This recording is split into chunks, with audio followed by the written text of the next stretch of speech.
We're all familiar with loneliness, but today we're diving into a story about experiencing it at an extreme you can hardly imagine. We're going to walk through George Hatcher's book, Lonely, and follow his journey from inside prison walls to the incredibly tough road of building a life from scratch. So, right out of the gate, Hatcher wants you to know something important. This isn't some academic study or a self-help guide. He's not here to give you clinical advice. What you're getting is a story from the inside, from someone who lived it. It's raw, it's real, and it's a survivor's tale. So where does a story like this even begin? Well, like a lot of stories, it starts with a few youthful mistakes. Mistakes that just snowball, pulling a young man right into the system for the very first time. And, it all happens so fast. Think about it. He's just a kid, about 18. He's in the Navy, his marriage falls apart, and he goes AWOL to Mexico. That lands him a 4-month sentence in a Navy brig. And the second he gets out, he's immediately arrested again, this time for grand theft. That leads to nearly 2 years in the California Youth Authority. It was just one thing right after another, a total freefall. Now, you'd think loneliness would be the first thing to hit you, right? But Hatcher says, nope, not at all. The brig wasn't some quiet place for reflection. It was pure chaos, all day, every day.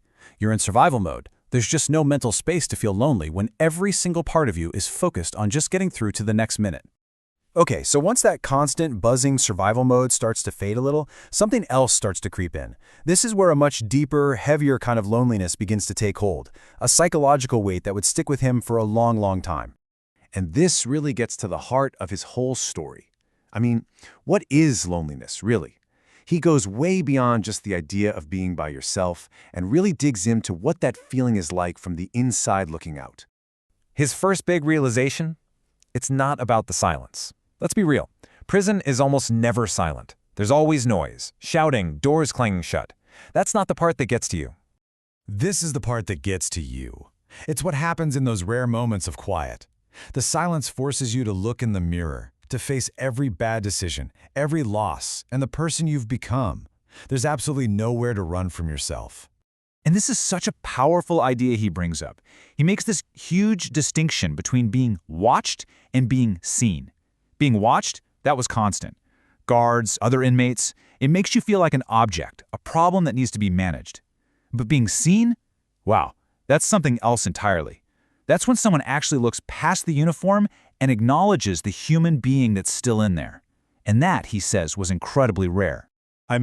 His loneliness was so real, so visible, that it was practically screaming off of him.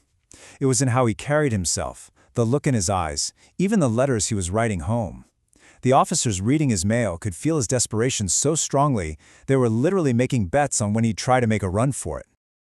It's so easy for people on the outside to say, well, you made your bed, now lie in it. And Hatcher confronts that head on. He basically says, look, blame doesn't make the pain go away. Loneliness, it doesn't care whose fault it is, it just shows up. So, fast forward a few years, more bad choices, and then came the sentence that changed everything.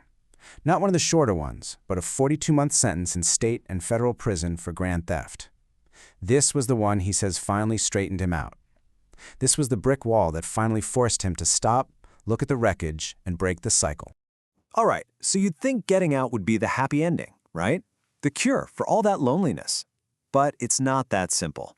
For Hatcher, freedom brought a whole different kind of isolation, an empty feeling that was just as hard to deal with. And this is just a wild insight. After years of structured noise, the bells, the shouting, the daily routine, the sudden quiet of the outside world wasn't a relief, it was disorienting.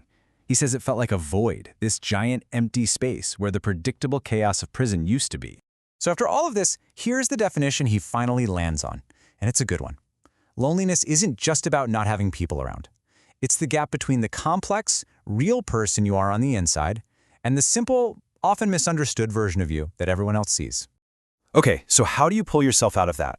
The rest of his story is all about the how. It's not about looking back. It's about the tools he used, the practical things he did to build a brand new life from the ground up. And this is absolutely crucial. He realized you can't go back to the person you were before it all went wrong. That person, they're gone. The real work is about reinvention. It's about building someone new, someone who's actually learned from all that wreckage. So he basically boils his whole recovery down to these 4 essential tools. First, writing. It helped him figure out what he was feeling before he even had the words for it. Second, routine. It gave him an anchor and made the world feel less chaotic. Third, finding a few good people who showed him he still mattered. And finally, having faith in the future, this deep belief that his story wasn't over yet. And this, right here, is the big idea of the whole book. It's this incredible reframing of loneliness. It's not a sign that you're broken. It's a signal. It's an invitation to rebuild a part of your life that needs your attention. So, Hatcher's story really leaves us with a question to ask ourselves. Instead of fearing those empty, lonely spaces in our own lives, what if they really are invitations? What part of your life is asking to be rebuilt?